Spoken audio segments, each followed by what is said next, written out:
No one starts polling bare bones broadcasting. The polling process for the legislature, there's got to be another way. Oh. Well,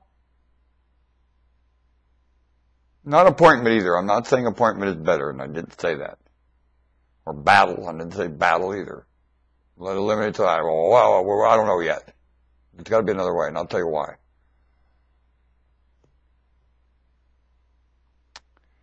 The way, then, when this is the only way, the polling process, then the way it's getting done has to be another way. I was just looking at a mayor race in Portland, Oregon. You don't hear anything about the candidates' opinions. And then I got to thinking, what if the worst human on earth, privately, ran for office? Can the greatest liar that ever lived, when in office, candid and not lie? Is it possible? Does the way this human being lived its life really reflect everything on how it's going to do this office? And the weaknesses that it showed in its personal life, they'll drag into the office and absolutely cast aspersion on everybody. Is that an accurate assumption? You don't hear their opinions on anything or how it's going to affect anything. You hear and that's relative to everything. And who cares what they say or do? Their character really reflects all that. Then after that, these promises, these people, you know good and well, the only thing these individuals can do is challenge the citizen to live up, basically.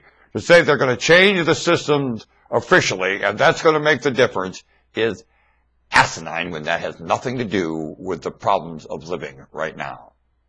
There's nothing within the official system that's wrong. Oh, okay. Then it's all wrong.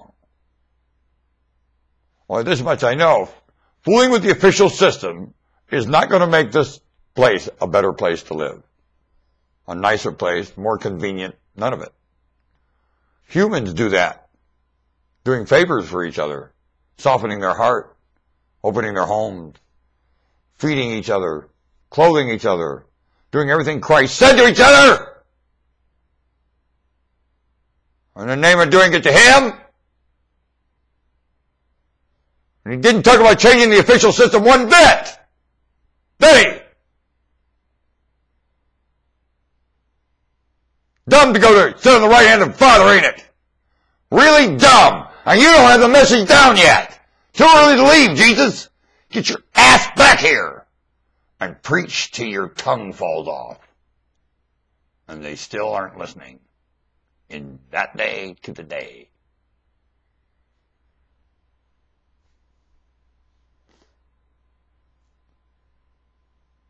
So when these mayor candidates run, I'd like to know what they're going to address. I mean, I never get to hear it. What they think the citizen has to do in comely, very simple ways that will make a huge difference in living. Like none of the above on the ballot for mayor. I make them all run against the word no. Each one of them. And never against each other again. And who cares about their personal life? It is not relevant. And the meaning you attach to things about their personal life is incorrect when they come to serve in the legislature and or any position to represent human beings. You cannot predict how slimy these people are. I think Sam Adams cheated the system to become mayor. After he got there, others would have done a hell of a lot worse. It'd be nice to see somebody not cheat human wit for their own best interest to get in position here. And everybody has done it, Sam. I won't argue that. You didn't do anything different than anybody else does. You just had the guts to admit it. And I give you a lot of credit for that. I do. I always did. And he certainly has done in some ways a marvelous job that I don't know I would have had a salt of heart. Anybody else could have panicked and caused trouble, and he didn't. I'll give him credit for that. I think Tom Potter in some ways was better. I think they both roll over to hypocrites trying to use that office to get their own way, like renaming streets for refugees. I don't like that idea one bit. I very much sympathize with refugees. I would not name one street in the name of a refugee, especially when labor of the native born is so robbed from them. To honor refugee labor, I am not in agreement to that. Native born labor here is mocked, and these children should be made to work by law. To send children to college and they don't know how to work in the field is asinine. And by law, they need to work in the field. Be long before they go to college. And some other tasks too. By law, I'd make them. Like I'm not in charge. You wouldn't have any refugee labor. All the lawns would have been got mowed by children a long time ago, and there was nobody. They guard that work. Listen, I was an apprentice. We did all our manual labor ourselves as a trade. In my town, electricians dug their own ditches. You bet. You try to dig my ditch as an electrician, I'll cut your throat. Get your hand off that shovel. That's my ditch. Don't ever try to take my worker from me. Don't ever do it. I was raised like that savage boy. I didn't care how much I got beat to death. The labor for the electricians was done by electricians and nobody else. Now, if that's changed, it's really stupid. Because I fought viciously to keep that work. I did the best I could at it. And worked at it more hard. I did that work harder than any gravy job, let me tell you. That work meant everything to me. That groundwork belongs to electricians when electrical stuff goes in it. Keep that in mind.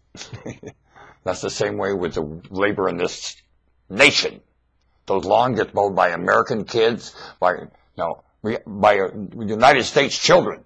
Native-born United States children, by law, have to mow the lawn. Now let's see you got in trouble. Oh, no, don't outlaw them sneaking across the border. We're not allowed to outlaw them sneaking. Well, I'll tell you this much. You can mandate that who does what around here. What of that? And for what reason? And everybody will know exactly why, and let them get in your way and argue. Let them argue. You can humiliate them to the core. Let them stand up and open their big mouth. Go on. Tell them exactly why you're doing it. Pass proclamation. I'm used to proclamation and requisition. How is this ever going to work, this legislation?